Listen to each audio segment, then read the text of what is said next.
Hello guys, good morning. Napakaganda ng guys. So, ayan, ganda talaga dito guys. Ayan. So ngayon guys, samahan ko puntahan natin yung aking garden. Ayan, ingay ng mga manok. Ayan, ito po yung aking gardens guys. Dito sa farm. Ayan, mayroon po tayong onion. Mayroon po tayong mga soya beans. Ayan po yung mga soya beans ko guys. Ayan. Aga-aga tayo guys. 6:45 pa lang dito ngayon guys. So, ayan, meron akong tinanim kahapon na papaya. Meron tayong garlic. At ito po yung aking kinabibisihan kaya hindi po ako makapag-live minsan. Ayan. Ito po yung soya beans guys. Soya beans. Ngayon, mag-ano na yan siya. Magbulaklak na yan. Yan. Sarap ang soya beans guys sa yan, ito guys, dami. Ingay ng aking mga chicken. O, yun ang aking manukan sa kabila. Ayan guys. Ayan, please like and subscribe. At huwag kalimutan po, subscribe Lorigin Tanangkil Vlog.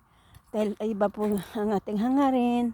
Pag tayo po ay maging okay na po yung ating channel, makapag-share man naman lang po tayo sa ating mga tinutulungan din. Ayan. Maginaw dito guys, kaya nanginginig yung boses ko. Ang lamig. Ayan. Ito kahapon yung tinanim ko ng ng papaya. Ayan. Mayroon akong, ayan, may pinapatanim ako dito na papaya. Puntahan natin yung isang, ayan. Ito guys yung chick beans ito siya guys. Ayan. Tapos ito yung aking bell paper. Yan. Bell paper. Ayan, mayroon nagtatrabaho. Yan. Kumuha ko ng kasama na magtulong sa akin.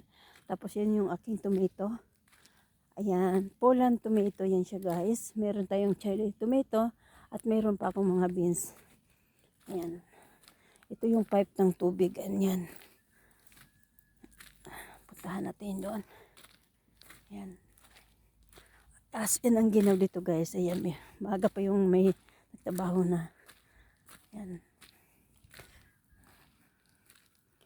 Ayan. Ito yung yung Baguio beans. Ayan. Tinanim ko yung Baguio beans. Ayan. Ko din yan siya. Binili ko yung similya. Tapos nagtanim. Tapos ito naman guys. Ang aking string onion. Yan. Ilang flat to siya. 2, 4, 6, 8 flats plus yun nandoon. Yan, marami pa tayong itanim guys. Kasi I'm not feeling well pa. Hindi pa ko kasi masakit yung aking tuhod. Tuhod ito, itaniman ko to siya guys ng okra, celery. Tapos meron tayong taniman ng potato. Malawak tong lugar na to guys. Yan. Hope sa pagdating ng alaga ko galing New Zealand, makita niya to na medyo malinis tong area na to. Yan. Yan guys. Diba? Masarap ang feelings, ang buhay dito sa farm guys kasi puro fresh yung kinakain dito. Ayan. Hapit na mamulaklak yung aking Baguio beans. Yan. Tapos meron ako doon guys na pakita ko sa inyo. Yung radish na red ang bilog siya na red. Radish din yun siya. Yan.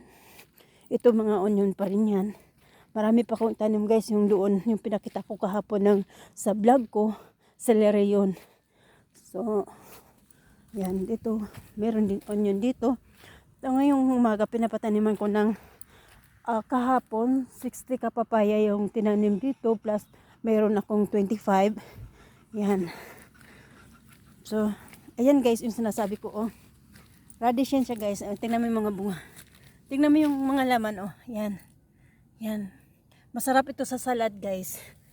Yan Yan. Ayan. Yan yan. Yan. Yan ang mga bunga Yan, daming bunga siya guys. Daming laman. So, masarap ito sa salad. Yan. Ayan, thank you so much for watching and God bless you all. Ayan. Ayan, lamig. As in, malamig. Tingnan niyo yung panahon. Ayan, cloudy, cloudy. Cloudy, cloudy siya, guys. Ayan. Ayan, thank you so much, guys, for watching. Don't forget to subscribe sa Lori Jantanang Kill Vlog. Ayan. Ayan, guys. Ayan. Taratan. Ayan. 6 o'clock pa ng umaga dito, guys. Ayan. Ganyan kasi pag ang inyong abang lingkod, kahit mapa-abroad man, mapa-probinsya man, yan ang ating life. Kasi kinalakihan ko ang farmer, ang papa ko, ang mga lolo't lola ko, laking farmer po yan sila. Kaya hindi ko po ipagkaila ang laking probinsya ko dahil yan po ang aming hanap buhay sa probinsya ng South Upi, Maguindanao. Ayan. Ayan, ganda-ganda. Ayan mo tuwing umaga, guys, nawiwili ako dito sa mga pananim ko. Kung may problema ka, dito ka lang pumunta. Mawala yung stress mo, mawala yung lungkot mo. Dito, New Year na New Year, no? Walang nakaalala sa akin. Pero okay lang. At least masaya naman ako dito sa aking mga ginagawa. At aking kinabisihan. Ayan, ay magtatanim. Ayan. Ayan, thank you so much, guys, for watching, and God bless you all. Merry Christmas and Happy New Year. Welcome 2024. Ayan. Bye-bye.